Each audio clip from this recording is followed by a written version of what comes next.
aí, galera bonita, tudo bem? Eu sou Fabi Retameiro e este é o canal Contextos. Seja bem-vindo!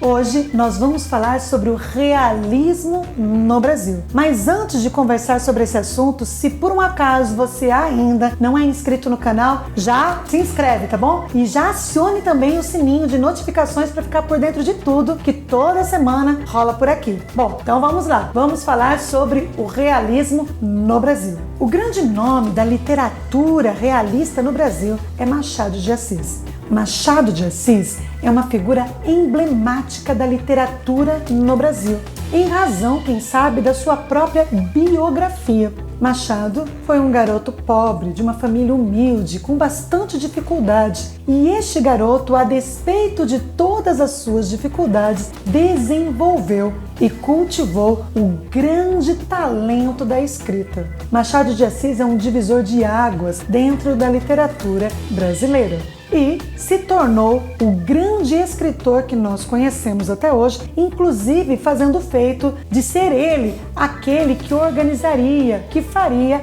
a Academia Brasileira de Letras, grande instituição nacional até hoje. Quando vamos falar da literatura machadiana, você tem que ter 3 palavrinhas aí na sua cabeça. A primeira, ironia. Machado de Assis é irônico na sua escrita. A segunda, ceticismo. Machado de Assis é um escritor cético na sua análise da alma humana. E por último, deboche. Machado de Assis é um debochado das situações cotidianas que ele descreve, que ele dá luz em seus textos. Machado de Assis, ele faz uma leitura da sociedade do seu tempo, da burguesia. Como ele se torna um funcionário público e casado com Carolina, portuguesa, ele adentra nessa sociedade burguesa e ali ele começa a analisar, como um bom escritor que tem o seu olhar atento, observador, ele começa a analisar a forma como as pessoas se relacionam, os valores que ali são colocados, como elas enxergam, a vida e o outro. E esse é o grande tema dos seus textos. Portanto, é um texto diferente do texto romântico, um texto romântico idealista, em que a mulher é colocada num púlpito e não peca. Não, Machado de Assis olha a sociedade como ela é, de fato, a burguesia, do jeito que ela se relaciona, com os gostos, as dificuldades e os vícios que ela tem.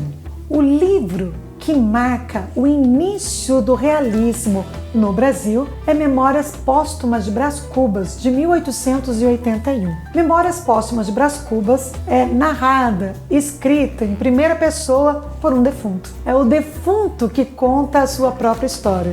Ele até diz assim: olha, eu não sou um autor defunto, eu sou um defunto autor. E ele começa a contar a sua história. Já no começo, Machado de Assis apresenta uma ironia no início desse romance. O autor dedica as suas memórias aos primeiros vermes que comeram a sua carne. Ele não lembra de uma outra coisa, é como se essa vida, o valor desta vida e dos seus relacionamentos estivesse ali com aqueles vermes. Neste romance, nós destacamos ali 3 mulheres, as mulheres de Brás Cubas. A primeira mulher é Marcela. Marcela é uma cortesã. E Brás Cubas fica enamorado, apaixonado por essa cortesã, de modo que entra em dívidas até para satisfazer os desejos, os caprichos e os gostos de Marcela. Mas Marcela era uma mulher profissional, não amou nem mais nem menos do que deveria amar. E se tivesse que errar, erraria para mais. Tanto assim que Brás Cubas, ele sintetiza este amor, este relacionamento da seguinte maneira. E olha que ironia. Marcela amou-me durante 15 meses e 11 contos de réis. Essa foi Marcela. Mas esse amor, essa paixão avassaladora foi interrompida pelo pai de Brás Cubas, que para acabar com tudo mandou o filho para Portugal. Depois disso, nós temos a próxima mulher de Brás Cubas, a próxima figura feminina apresentada na obra. Depois de Marcela, nós temos outra figura feminina importante nesta obra, que é Eugênia. Eugênia é descrita como linda, bela mas coxa. Olha só a ironia que está sendo colocada no texto. Linda, bela, mas coxa. E por fim, nós temos a terceira mulher, o grande amor de Brás Cubas, Virgínia. Virgínia, Brás Cubas e o esposo da Virgínia é colocado ali na obra como um triângulo machadiano, um triângulo amoroso, próprio das obras de Machado de Assis. No começo eles estiveram juntos, Brás Cubas não quis muita coisa ali com Virgínia, não deu certo, Virgínia casa e agora eles estão apaixonados e entra nesse triângulo amoroso ali que está estampado, escrito como própria característica da obra machadiana. Se você ainda não leu essa obra, vale a pena ler. Uma segunda obra que eu destaco aqui de Machado de Assis é Dom Casmurro. Dom Casmurro é dividido em duas partes, tá bom? O livro é dividido em duas partes. Na primeira parte nós temos Bento e Capitu, crianças, e depois nós temos Bento e Capitu, adultos. Essa história é contada em primeira pessoa, ou seja, o foco narrativo do livro é o foco narrativo em primeira pessoa. Se você não sabe muito bem o que é foco narrativo e quais são os focos narrativos, clica aqui em cima no sininho que está em algum lugar aqui que você poderá ver um vídeo que a gente tem aqui no canal explicando um pouquinho mais sobre isso. Voltando então, Bentinho narra a sua história de amor. Apaixonado, por Capitu, enamorado de Capitu, encantado por Capitu desde pequeno. E este amor venceu barreiras, porque Bentinho era para ser padre, foi para o seminário, mas venceu tudo isso, voltou e casou com a sua amada. Só que lá no seminário ele fez um amigo da vida, Escobar. Esta obra fala de ciúmes, traição. Bentinho tem ciúmes de Capitu. Ele, narrando a sua história, ele acredita piamente que Capitu traiu ele com Escobar. Se é verdade ou não é verdade, a gente não sabe. Muitas pessoas perguntam, será que Capitu traiu mesmo Bentinho? Olha, eu já li o livro algumas vezes e já disse aqui no canal que já achei que sim, outras vezes achei que não, outras vezes achei que deveria, cada momento uma coisa. Mas a grande ideia não é de fato saber quem ou não traiu, se traiu ou não traiu.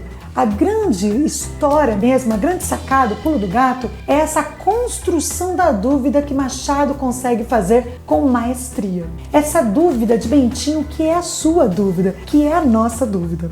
Capitu, ela é descrita com um olhar enigmático, que Bento vai chamar de olhos de ressaca. E o que seriam os olhos de ressaca? Essa ideia do mar, que, ao vir na praia, leva tudo consigo. Capitu é uma mulher misteriosa, que atrai as pessoas, os homens, pelo olhar. Olha que figura representada e retratada na obra, tão peculiar que é Capitu, que mulher diferente das mulheres românticas da geração, da estética anterior. Também é válido destacar os contos machadianos. Machado de Assis era mestre em escrever contos. Há uma certa dificuldade em escrever textos concisos que querem dizer tantas coisas em poucas páginas. Machado de Assis conseguia fazer isso. Nós temos textos como A Missa do Galo, A Cartomante, O Alienista e tantos outros em que Machado de Assis desnuda esta alma humana de forma realista, em que descreve as personagens de uma forma assim, quase como por um espelho. Esse é o grande Machado de Assis. E para terminar este vídeo, compartilho com vocês uma frase de um dos textos de Machado de Assis. Está morto, podemos elogiá-lo à vontade. Olha só que sacada genial! Machado de Assis olha para a sociedade e repara que depois que morre, todo mundo é santo. Ou que tudo aquilo que era bom, agradável, que deveria ser dito hoje, em vida, é economizado por conta das amarguras para algum momento que não poderá ser ouvido. Que hoje você e eu possamos usar a nossa voz para elogiarmos, para amarmos enquanto há vida. Beijo no coração, gente bonita, e até a próxima. Fui!